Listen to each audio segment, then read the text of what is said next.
al blog de Mildred. Hoy estamos en una sección de entrevistas con la autora María Acosta. Buenas tardes, María, ¿cómo estás?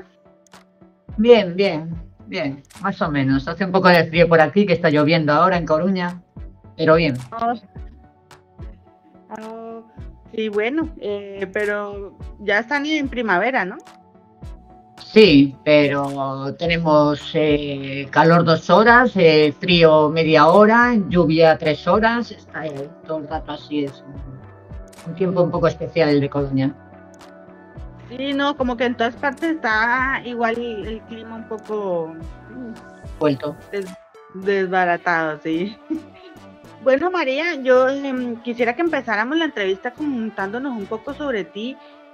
Alcancé a leer algo de tu biografía y me pareció muy interesante que escribes en 3 idiomas, entonces yo quería como que nos contaras un poquito de sobre eso.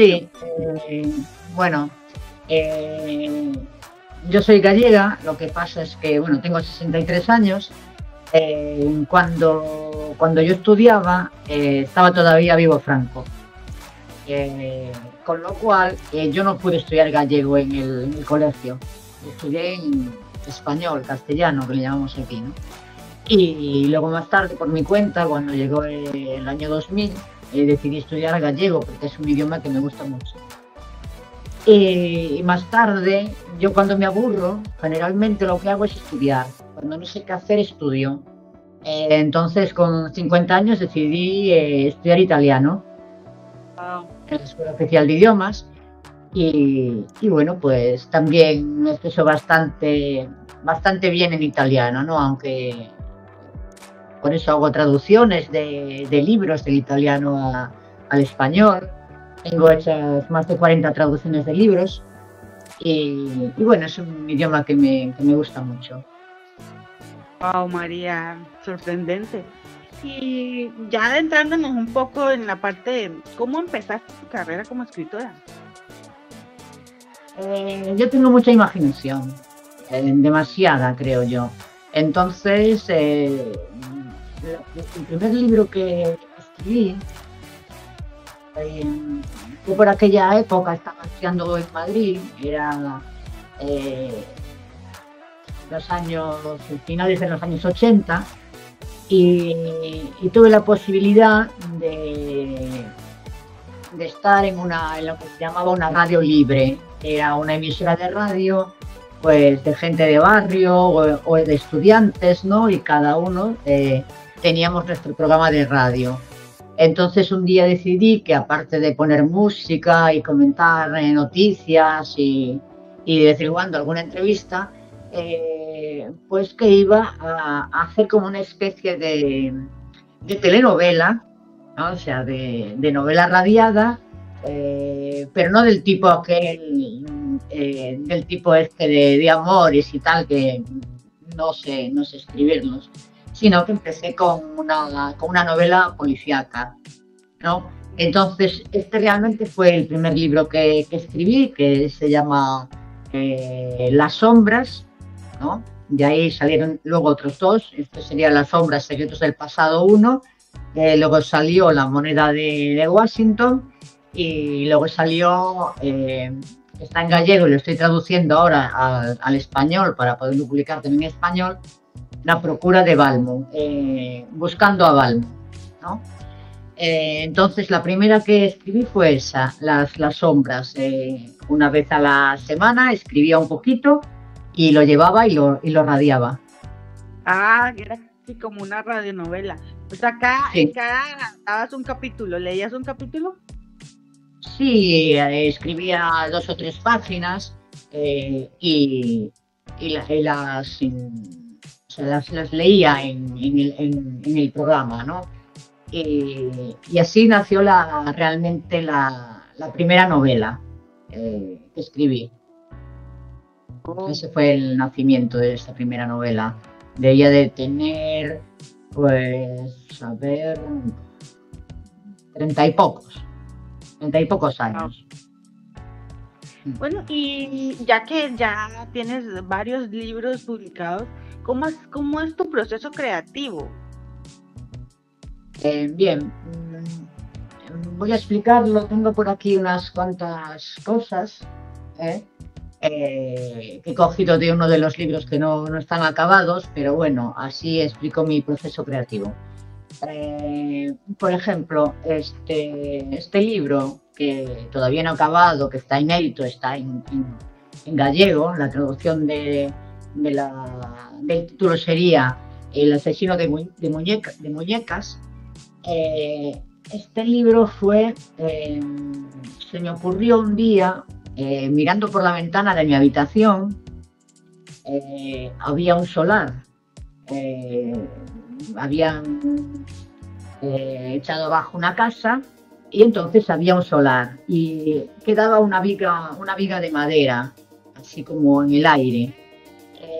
A esa viga de madera habían colgado una muñeca. Una muñeca, ¿no? Entonces, a partir de esa imagen que vi, pues empecé a construir el libro, ¿no? Sobre una persona, no se sabe muy bien quién, que va dejando muñecas colgadas por toda la ciudad, en distintos sitios, ¿no? Entonces, para eso, pues utilizo un mapa de Coruña, con las zonas, hago un esquema con los capítulos y los personajes para no perderme. Hago las fichas de los personajes, voy poniendo quién es, cuántos años tiene, cómo se llama, y poco a poco, con otra libreta que tengo por aquí, en esta libreta voy escribiendo lo que se me va ocurriendo sobre personajes, sobre tramas, sobre cómo ir haciendo las cosas. Ese sería en síntesis mi proceso creativo. La idea, dime. ¿Eres una escritora de mapa? Sí, parece ser. Vamos a ver, yo la primera novela que escribí, fuera Casón, la primera novela que escribí, la escribí un poco a lo loco, ¿no? Yo iba escribiendo, iba metiendo personajes y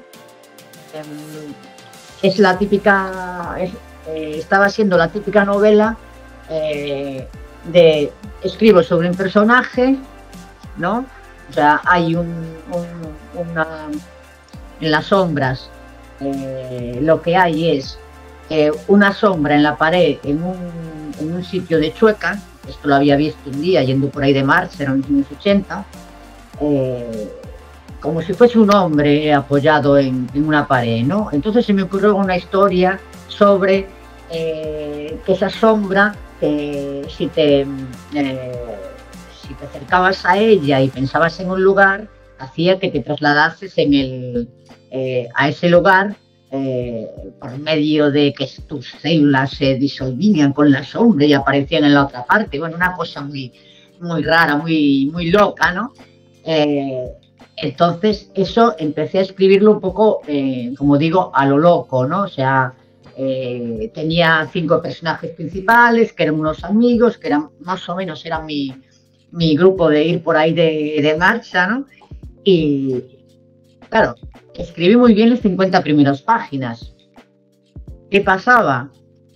Que cuando tú puedes escribir una novela policíaca así a lo loco, ¿no? Es decir, bueno, a este personaje le ocurre esto, luego metes otro personaje con otra ubicación y le ocurre otra cosa, luego metes otro, pero llega un momento en que tienes que decir, a ver, esto no puede estar eternamente así.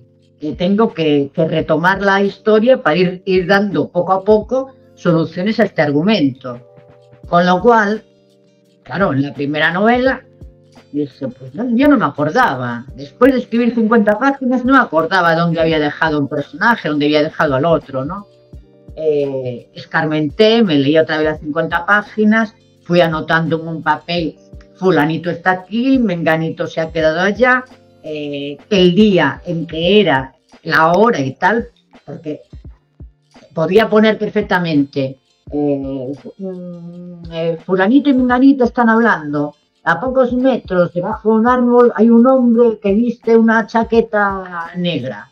Entonces, ese hombre era otro personaje, pero luego a la hora de unirlo era imposible. Entonces,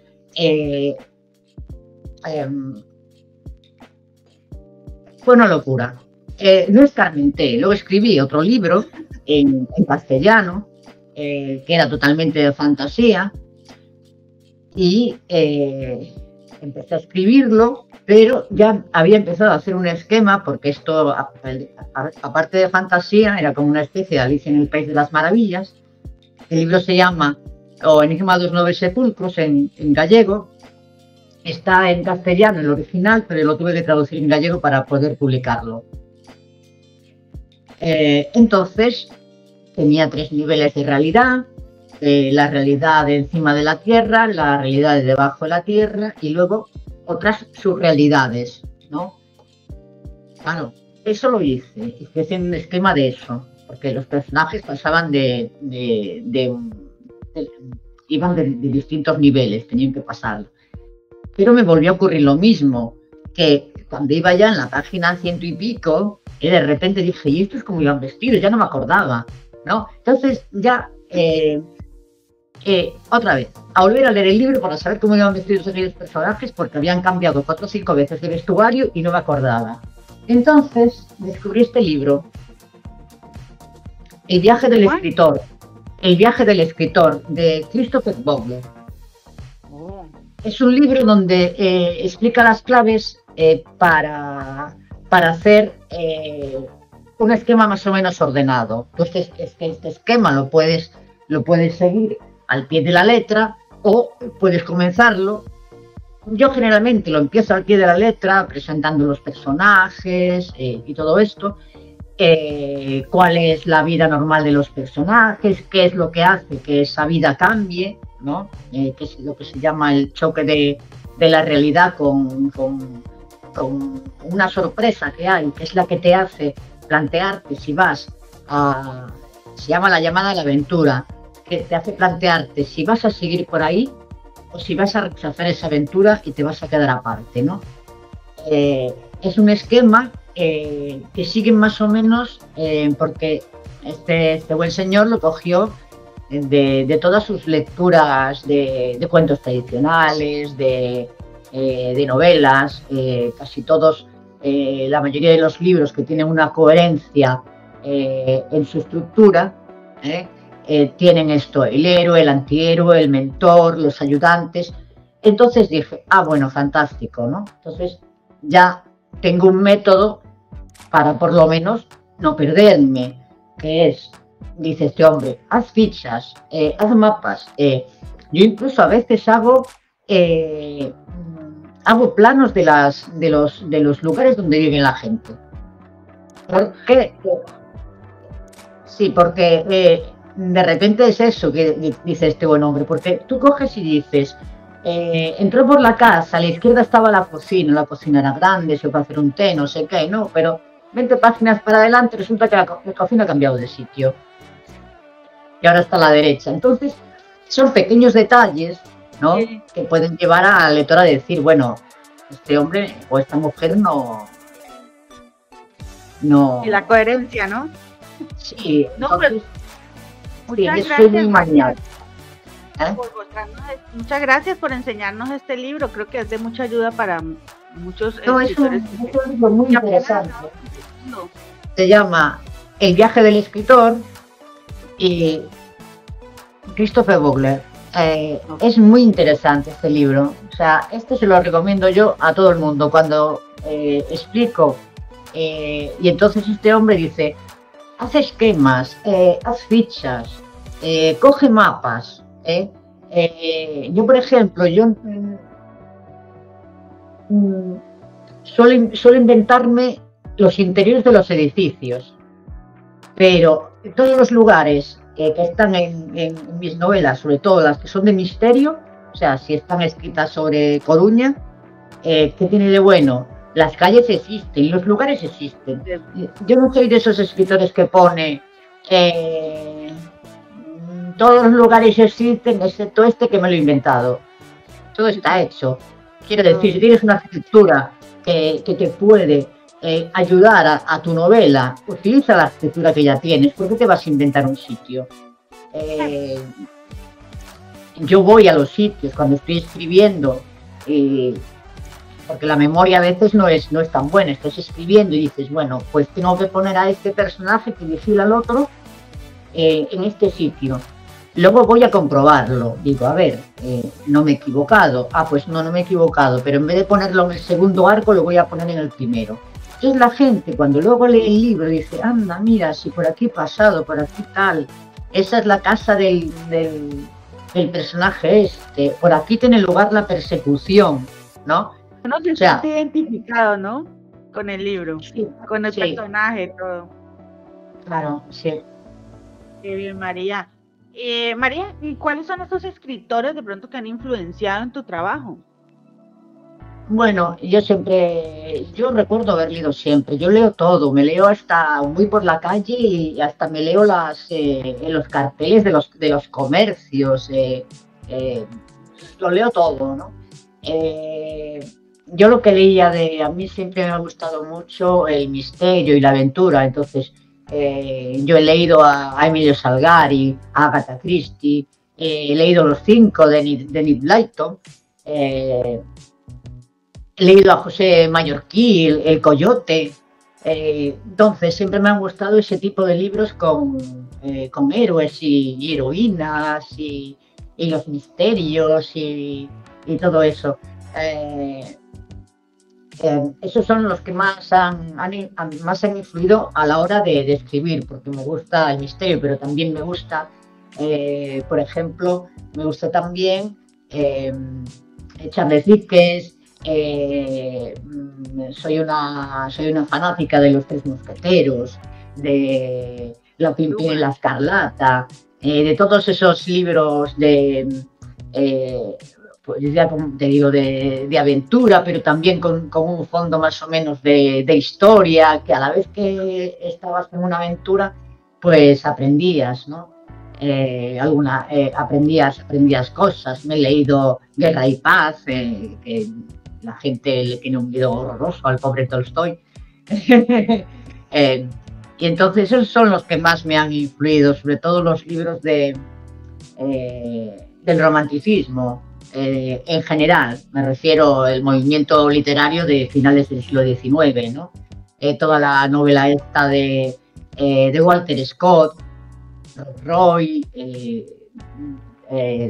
Ivan Foy, ¿no? Todas estas novelas de aventuras. Luego, el misterio también me gusta, pero también me gusta Poe, me gusta Balzac, me gusta Zola, me gusta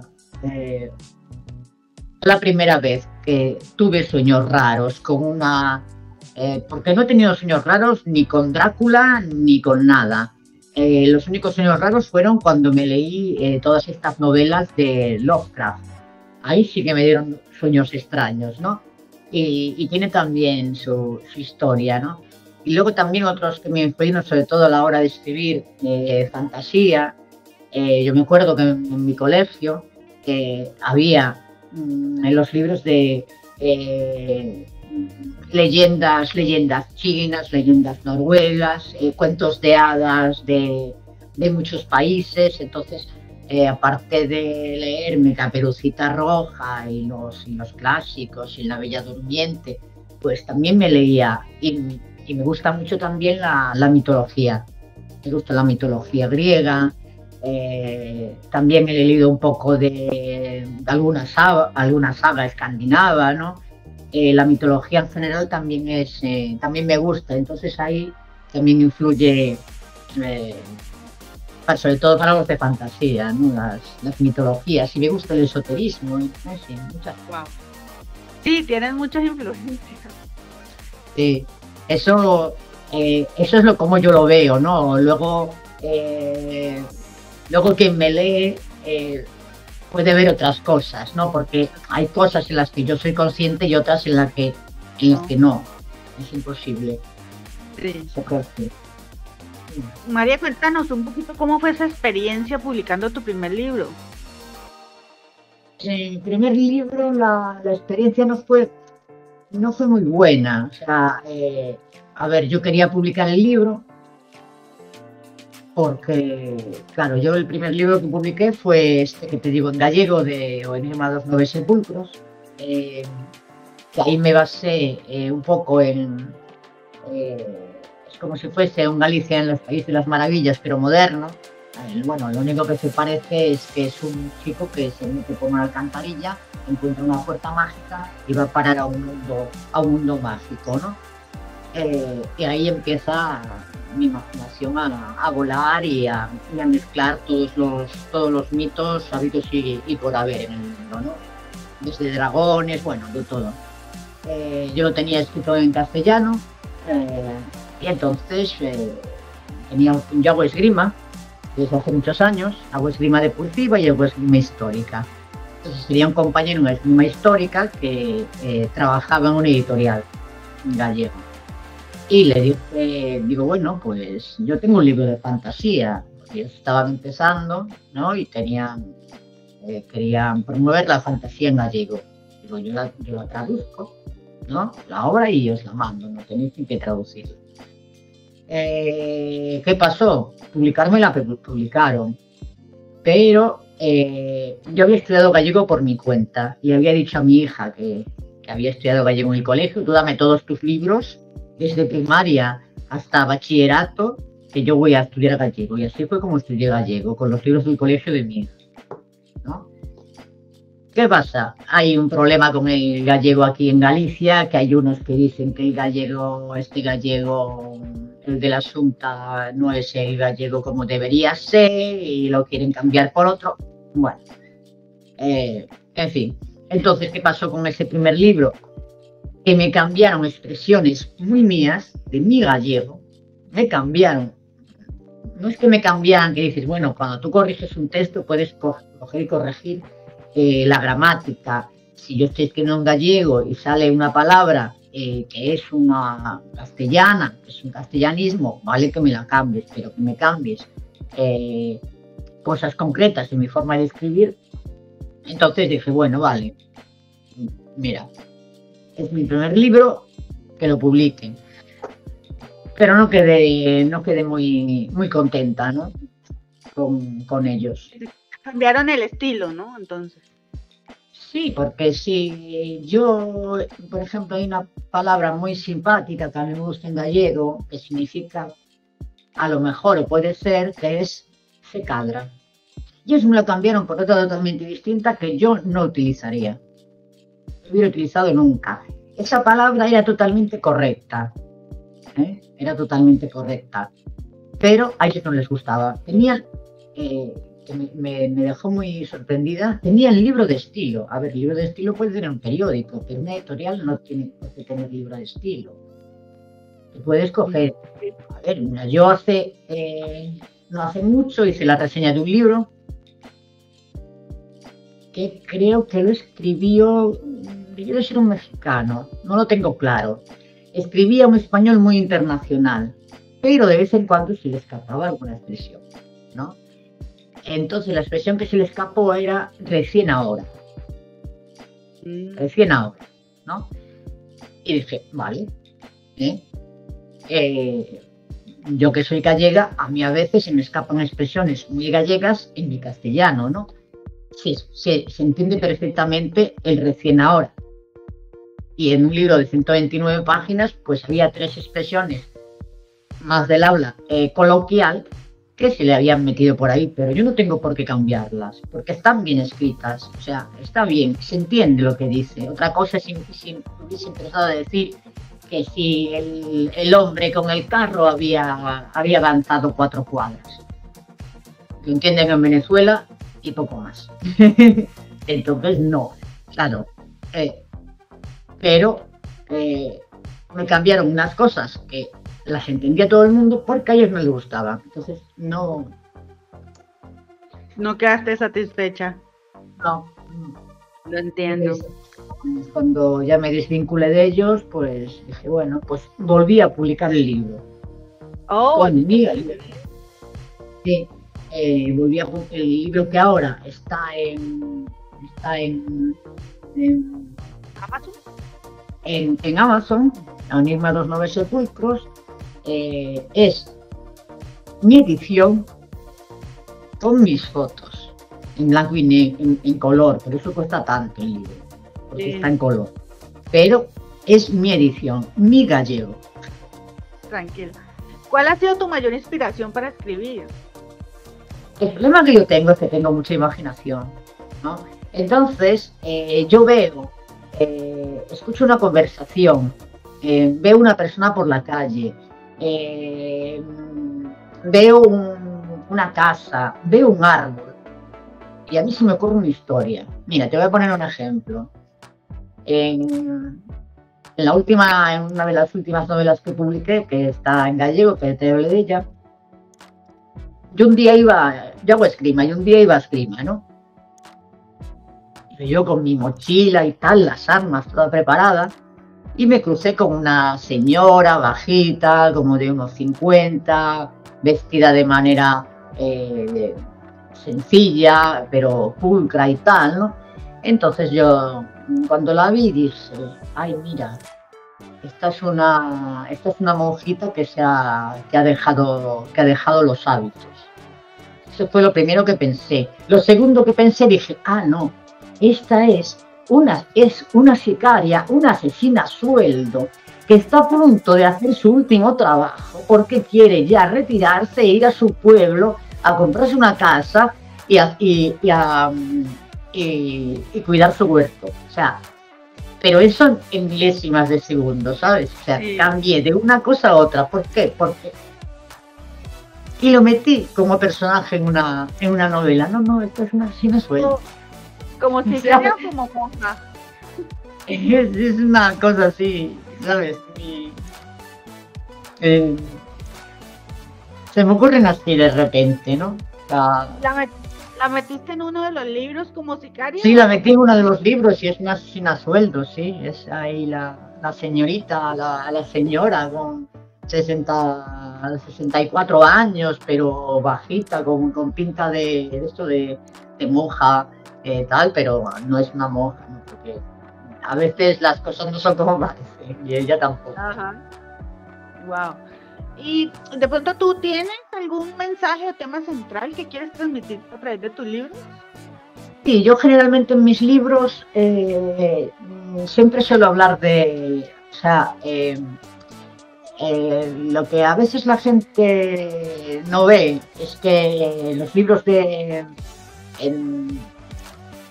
misterio siempre llevan un mensaje, siempre tratan temas que le importan al autor, así como por ejemplo Enigma de los Nueve Sepulcros, estaba claro ahí mi faceta de antropóloga social, ¿no? Porque realmente lo que era Enigma de los Nueve Sepulcros, que es un camino iniciático, porque una persona es de una forma, a través de ese camino y de estudios y de conocer a distintas culturas, acaba cambiando y acaba enriqueciéndose.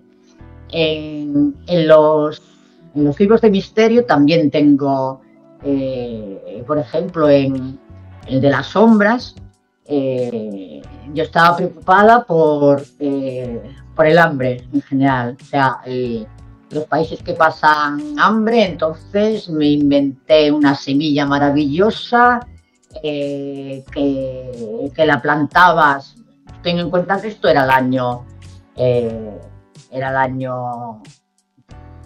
90, o sea, te estoy hablando de 1990, ya mira que ha pasado tiempo, ahora ya las debe de haber. Pues una semilla maravillosa que plantabas en el desierto y con un mínimo de agua pues tenías unas cositas fantásticas.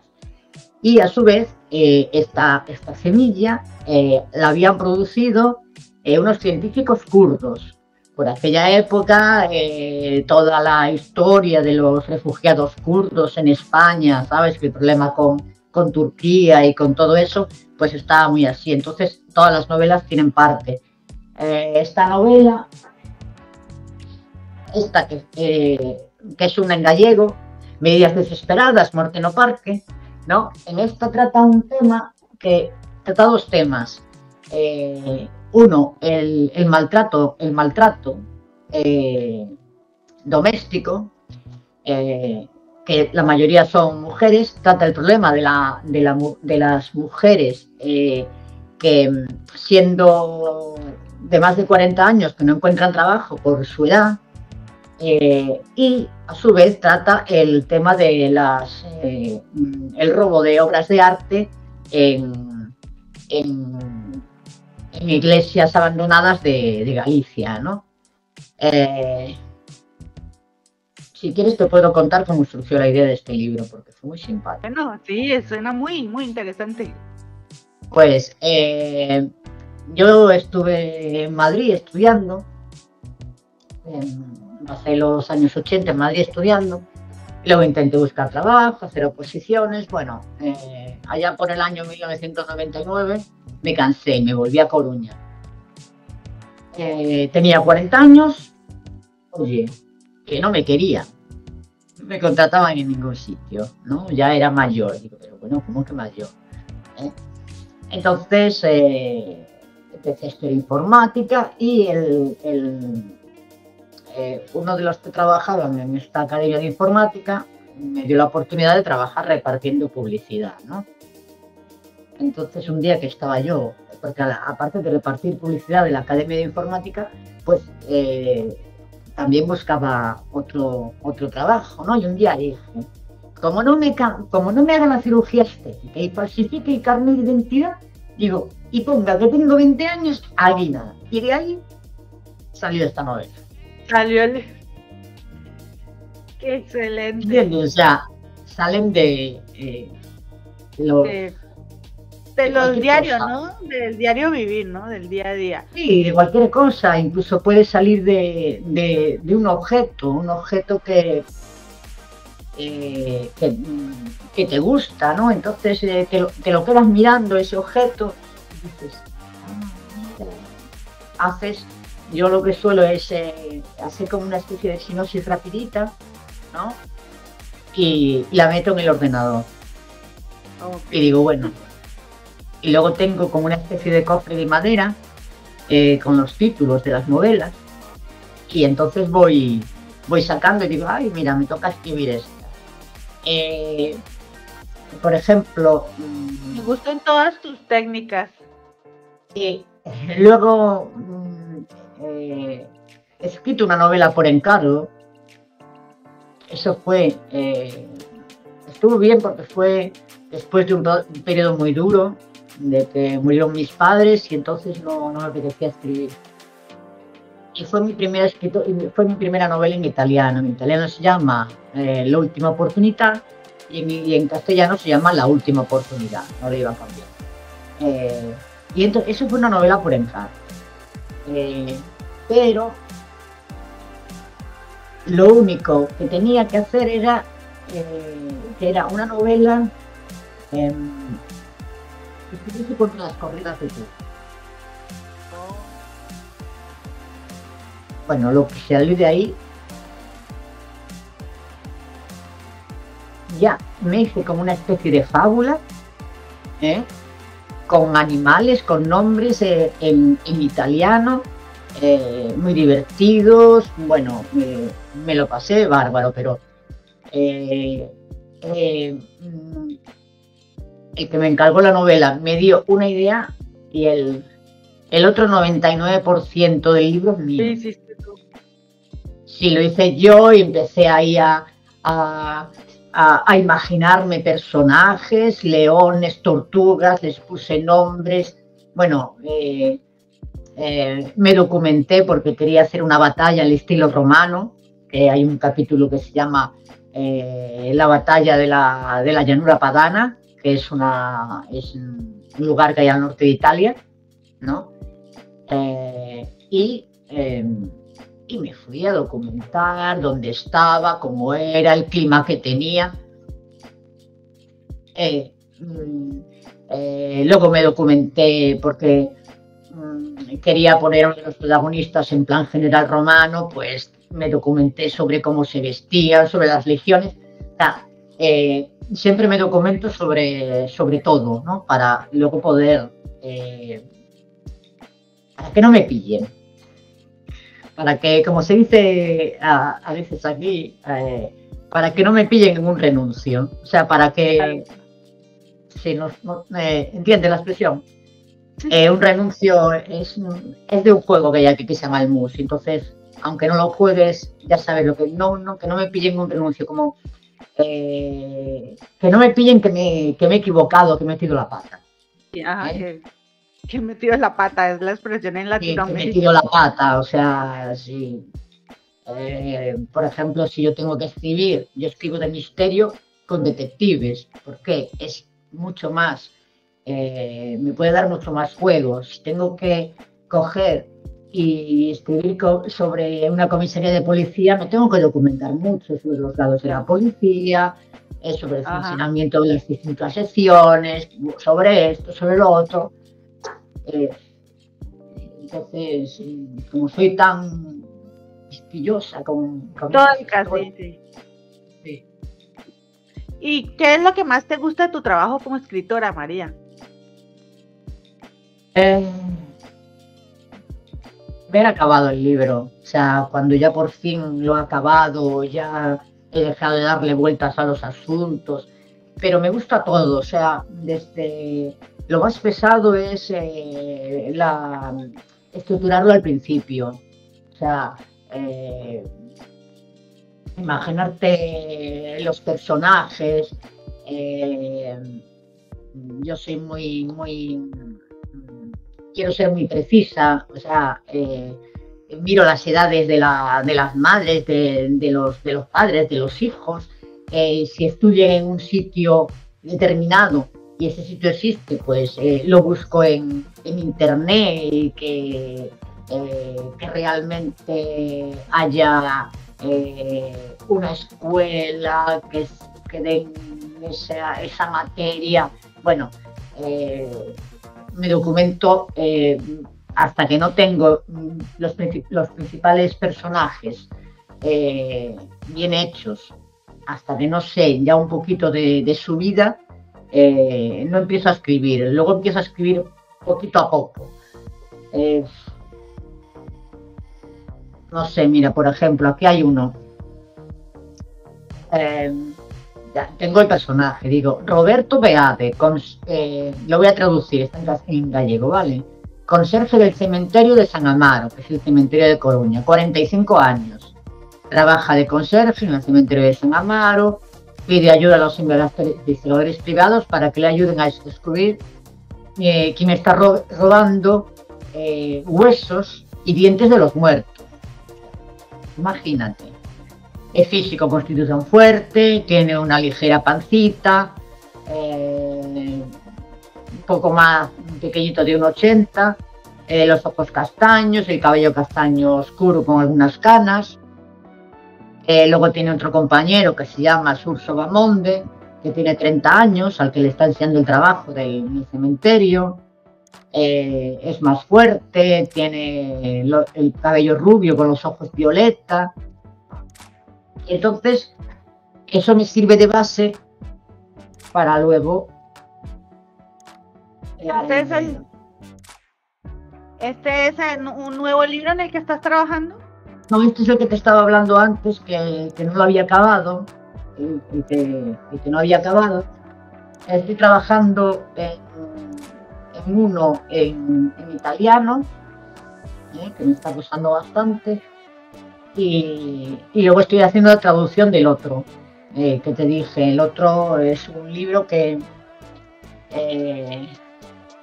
es el tercero de la serie de las sombras, y en ese anda por medio la espada de Sigfrido, el convento de los dominicos, que es un convento de aquí de Coruña, y qué más anda por medio. Un libro perdido de la mitología alemana. Un auténtico lío, ¿sabes? Es tremendo. Oye, súper excitante. Muy excelente. Y luego hago... María, ¿cuál es? Dime. Dime, ¿Cuál ha dime. sido tu mayor logro como escritora? Uf, a ver, el, es muy, a ver, yo no, por mucho que escriba y mucho que traduzca, ganarme la vida como escritora traductora, al ir por libre, ser una freelance es muy difícil, muy difícil. Yo intento publicitar todo lo que hago con el blog, con mi perfil de Facebook, en Twitter. Me he metido últimamente en Instagram, pero no es que tampoco le haga mucho caso porque tengo tantas cosas que hacer que no, ya no sé ni qué hacer con Instagram. Ya. Entonces intento publicitarlo en todo. Eh, Todos los libros que he escrito, o sea, los que he escrito son los míos. Eh, este que te había enseñado la portada de Medidas Desesperadas, ese quedé muy contento, muy contenta. Me gustó mucho escribirlo porque era un tema muy actual, el del maltrato. De todas formas, o sea, aunque lo he publicado hace poco, no eh, yo suelo poner la fecha en el que ocurren las cosas, suele casi ser siempre la fecha en que escribo el libro. Por ejemplo, este libro dice viernes 6 de noviembre del 2009. Es actual, ajá. Entonces lo escribí, casi te puedo decir exactamente que lo escribí ese año, ¿sabes? O 2009. sea, si no es ese año, a lo mejor lo escribí unos meses después de noviembre, pero miro calendarios, miro noticias, ¿no? Para documentarme y tal, ¿no? Bueno, María, ya para finalizar, ¿podrías decirnos dónde podemos encontrar tus libros y compartirnos el blog, cómo se llama? O si tienes otros medios para acceder a tu literatura. El blog se llama, el blog es con mi nombre, siempre pongo mi nombre, sería mariacostadiaz.blogspot.com, o podéis poner M con mayúscula M.A.D. María Costa Díaz, MAD. Es el blog, luego tengo mi perfil de Facebook de escritora traductora, que ponéis María Costa Díaz y me veis con el pelo rojo, una foto roja, el pelo rojo y un jersey rojo, y ese es donde yo voy poniendo, publicando los book trailers que voy haciendo, las traducciones que van saliendo, también las publicito por ahí. Y luego se me ha ocurrido también, tengo un canal de YouTube que se llama Parasuntamin, con S. Parasuntamin es una broma en gallego. Y ahí tengo book trailers de libros que he traducido, algunos hechos por mí, otros hechos por las personas a los que he traducido los libros. Hay una presentación en gallego, hay una presentación de un libro en gallego, ahí yo hablando a un amigo mío. Y bueno, pues ahí voy poniendo más o menos son los 3 sitios en que más. Bueno, María, muchísimas gracias por tu tiempo. Ha sido ha sido muy enriquecedor hablar contigo. Te agradezco mucho que nos hayas compartido acerca de tu literatura. Muchas gracias a los que nos están viendo y nos veremos en otra ocasión, en otra entrevista. Muchas gracias. Lo quieras, gracias a vosotros.